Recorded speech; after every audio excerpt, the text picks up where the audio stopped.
बात उन दिनों की है जब मैं कॉलेज का स्टूडेंट था। अपने कॉलेज की ओर से हम सभी कैंप के लिए एक जंगल में गए थे। हल्की ठंड थी, अतः रात में हम सबने पूरी रात कैंप फायर के साथ डांस करने, गाने आदि का प्रोग्राम तय किया। मुझे और सभी साथियों को कैंप फायर के लिए लकड़ियां इकट्ठी करने का भार सौंपा गया। मैं निकला तो सबके साथ ही, लेकिन जंगल के प्राकृतिक सौंदर्य में भटकता हुआ अकेले बहुत दूर कहीं निकल गया। अचानक आसमान बादलों से भर गया और गरज के साथ बारिश होने लगी। बादलों के लगातार गरजने से मैं पेड़ के नीचे खड़ा रहना मुनासिब न समझ आसपास किसी घर की तलाश में एक दिशा में भागने लगा। मुझे कुछ ही दूरी पर एक लाल ईंटों से बनी शानदार बिल्डिंग नजर आई। बिल्डिंग रोशनी से पूरी नहाई हुई थी और उसमें ढेर सारे लोग हैं, ऐसा दूर से ही लग रहा था। मैं तेजी से भागते हुए उस बिल्डिंग में जा घुसा और सामने से आती हुई एक खूबसूरत नस से टकराते टकराते बचा। नस ने मुझे घूर कर देखते हुए कहा, बहुत अधिक भीग गए हो, सर्दी लग जाएगी। उधर बाईं ओर एक स्टोर रूम है, वहां जाकर जो भी मिले उससे कहना सिस्टर जूलिया ने दूसरे सूखे और साफ कपड़े मुझे देने को कहा है, वो तुम्हें कपड़े दे देगा। मैं हक्का बक्का मुंह फाड़े सिस्टर जूलिया को देखता रहा। मुझे एकदम से यह समझ नहीं आया कि मैं क्या करूं। मेरी स्थिति देखकर सिस्टर जूलिया खिलखिलाकर हंस पड़ी और बोली, पहले तो तुम अपना मुंह बंद करो वरना मुंह में मच्छर घुस जाएंगे, और अब जाकर वैसा ही करो जैसा मैंने कहा है। मैं हल्के से हाँ मैं सर हिला सिस्टर की बताई दिशा में जाने को मुड़ गया। अभी कुछ 10 कदम ही चला होऊंगा कि मेरे कंधे पर किसी ने हाथ रखा। मैं चौंककर पीछे मुड़ा और अपने सामने आर्मी की वर्दी में एक युवक को खड़ा मुस्कुराता पाया। मेरे चेहरे पर आश्चर्य का बादल अपना घर बना चुका था, जिसे देखते ही उस युवक को हंसी आ गई। उसने धीमे किंतु दृढ़ स्वर में कहा, मैं कैप्टन विनोद हूँ और यह हमारे देश की आर्मी का हॉस्पिटल है। कैप्टन विनोद की बातों ने मुझे आश्वस्त किया। मैं अब धीरे धीरे सामान्य हो गया और मैंने कैप्टन विनोद को सिस्टर जूलिया की कही बातें बताई। सुनकर कैप्टन विनोद के चेहरे पर रहस्यमय मुस्कान फैल गई और वे बोले, तो सिस्टर जूलिया से भी मिल चुके?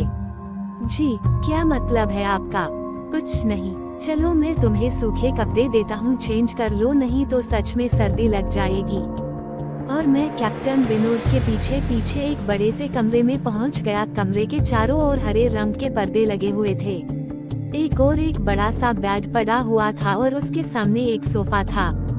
बीच में एक टेबल था जिस पर 2 ग्लास, एक बड़ी बोतल ब्रांडी की और 1 या 2 पत्रिकाएं पड़ी हुई थी। कमरे के एक कोने में एक बड़ी सी अलमारी थी, जिसमें से कैप्टन विनोद ने एक आसमानी रंग का कुर्ता पैजामा निकालकर मुझे दिया और कमरे से लगे बाथरूम की ओर इशारा किया। मैं बाथरूम से कपड़े चेंज कर जैसे ही निकलने लगा, मेरी नज़र बाथरूम की एक दीवार पर पड़ी।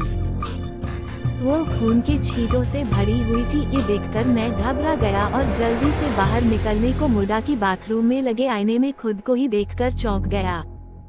आईने में मेरा पूरा शरीर तो नजर आ रहा था, लेकिन मेरे शरीर पर से मेरा सर गायब था। अब मुझे डर लगने लगा और मैं हड़बड़ाकर बाथरूम से निकल गया। मुझे इस तरह बाहर निकलते देख कैप्टन विनोद ने हंसकर पूछा, क्या हुआ?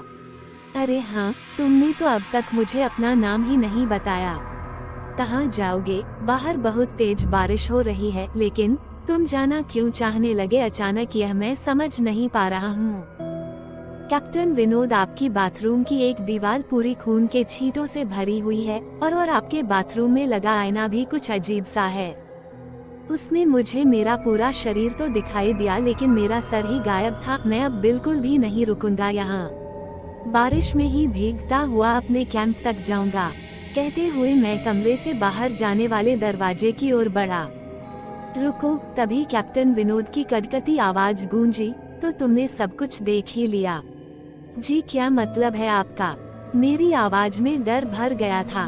मतलब चाहे जो हो, तुम तब तक यहाँ से नहीं जा सकते जब तक मैं तुम्हें कुछ बता न दूं। तक क्या बताना चाहते हैं आप?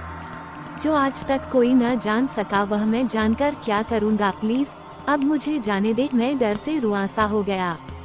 नहीं, बिल्कुल भी नहीं, और तुम्हें मुझसे डरने की भी कोई जरूरत नहीं। सैनिक सबकी रक्षा के लिए होते हैं, मैं भी तुम्हारी सुरक्षा ही कर रहा हूँ। कैप्टन विनोद के स्वर में कोमलता थी। आओ मेरे साथ इस सोफे पर बैठ जाओ, मैं तुम्हें एक कहानी सुनाता हूँ। कहानी खत्म होते ही मैं तुम्हें तुम्हारे कैंप तक जीप से छोड़ाऊंगा। वैसे भी तुम अपने साथियों से काफी आगे निकल आए हो, वहाँ तक तुम अब चलते हुए शायद पहुँच न पाओ।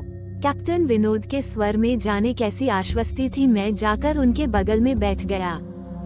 कैप्टन विनोद ने कहना शुरू किया, दुश्मनों ने धोखे से हमारे अस्पताल को अपना निशाना बनाया। दुश्मन देश के 2 सैनिक हमारे सैनिक के वेश में एक हमारे ही घायल सैनिक को लेकर आए। वह घायल था और हमारे देश की सेना ने उसे बहुत ढूंढा लेकिन नहीं मिला था।